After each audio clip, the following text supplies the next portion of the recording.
13, 14 is what he was saying. The next week, 2 15-year-olds got killed, and one of the shooters was a 15-year-old, you know? And so that goes back to what you see. I'm right there in the community. My paradigm shift was, we got these young fellas in here, and I see a change coming. I don't know if I should mention this or not, but they telling me it ain't them. Now, yeah, so the violence piece, I think, is still back to what you said. Those younger people that said, okay, that's what they really looked at, the violence. But I think some of the older guys are still, you know, what I call moving product, traffic. I think they still do that. They might not be as violent as they were before, and they're yes sir, no sir, and all of that, but they still got something else going. So the employment part comes in, and maybe they would stop if they didn't have, because they don't seem like they're making a lot of money. And I don't know what the deal is, but I'm just saying, and keep in mind, like I said, I'm not an expert, and I'm talking about a small amount of this involved. So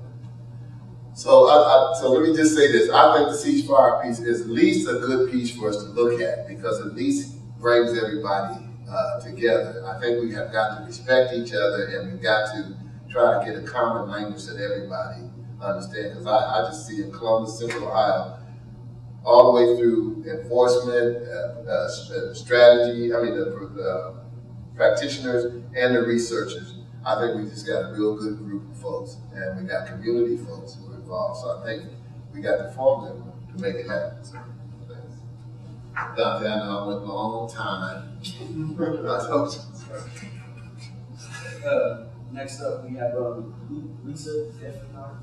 Defendiefer. It's about 10 after 4 right now, so is everybody okay on time? I know I got in here at 4:30 for sure, so is everybody okay on time? Is this okay? And I can talk really fast. Allison knows I can talk really fast, so I'll sit through this. And is it on here? Download already? You know? I know I emailed it. Oh, so. you emailed something that it probably is on there. Yeah, it should be, Lisa, because remember I saw the picture on the screen, so it's got to be there somewhere.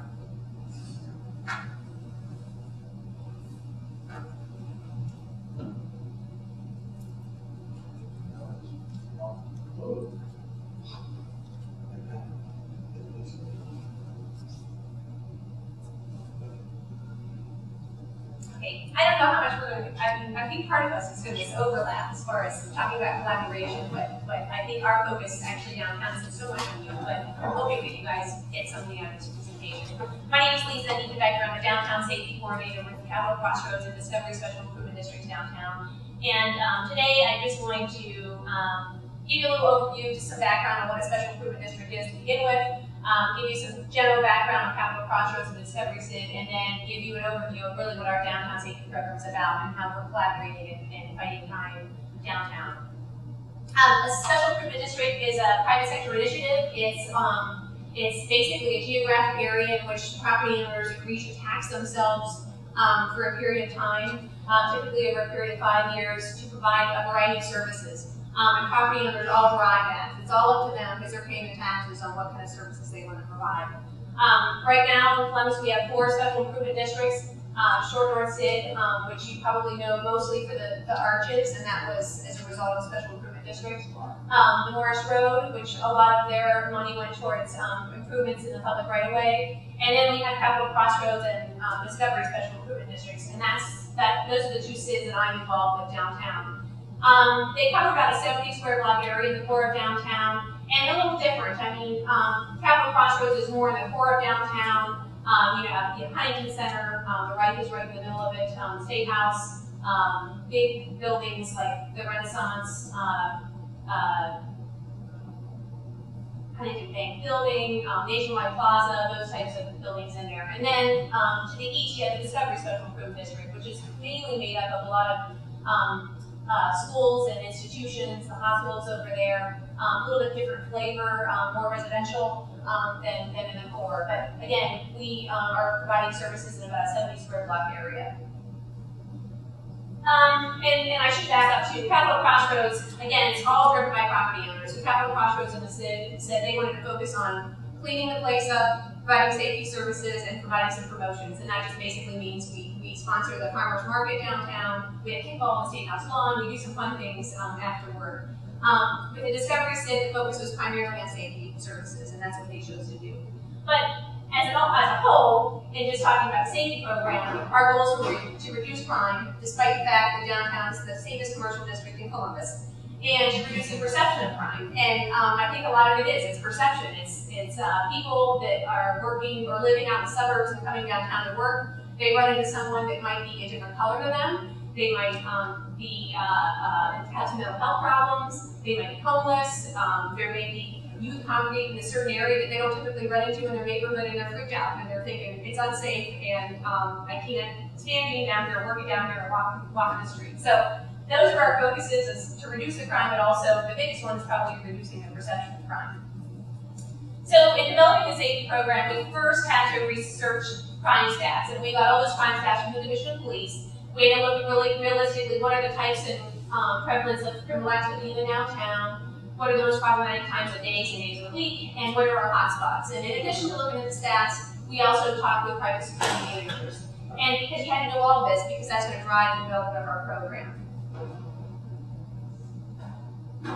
So our first step was to unveil kind of our uniform security downtown. And what we have is safety ambassadors that patrol that 70 square block area.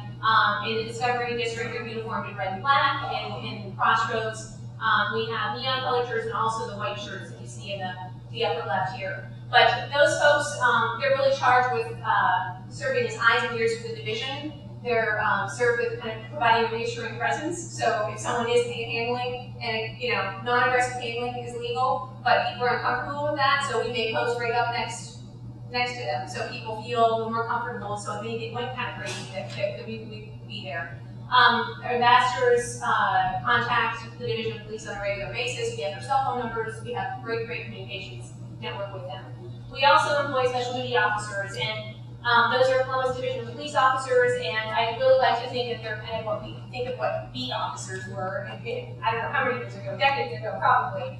And their role is really to either drive or walk the district, primarily walk the district, and know the tenants, know the people that are working down here, know the kids that are hanging out down here, but just to provide a reassuring presence and be approachable and take some time to just chat with folks and find out what's going on the street. And we also have 2 outreach specialists, and their role is really to interact with people who are in need of services downtown, that are either homeless and or at risk of becoming homeless. And I know Allison's here with us, and Allison, for the past, 5, 6, 7 years, has moved 6 years, has moved over 100 people off the street on an annual basis, which is just remarkable. And Jim Rose does the same for the Discovery SID.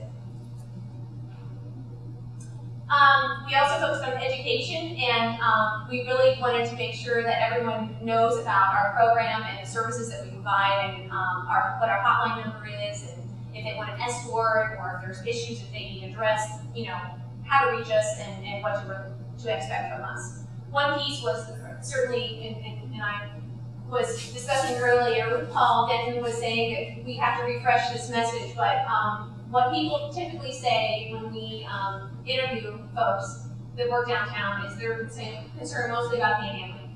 And most of it's non-aggressive panhandling, and it's legal, but it'll continue until people stop giving to panhandlers. So really, much of our push is really suggesting to people that they don't give to panhandlers, and we're there. Allison's there, Jim's there. If they really indeed are in need of services and need help connecting them with services, and then also crime prevention materials. Car break-ins are by far the most common crime downtown, and we put flyers on cars and give them to the parking garage attendants and try to get the word out to secure your belongings, because when I read the police reports, I just can't believe what's left in the cars.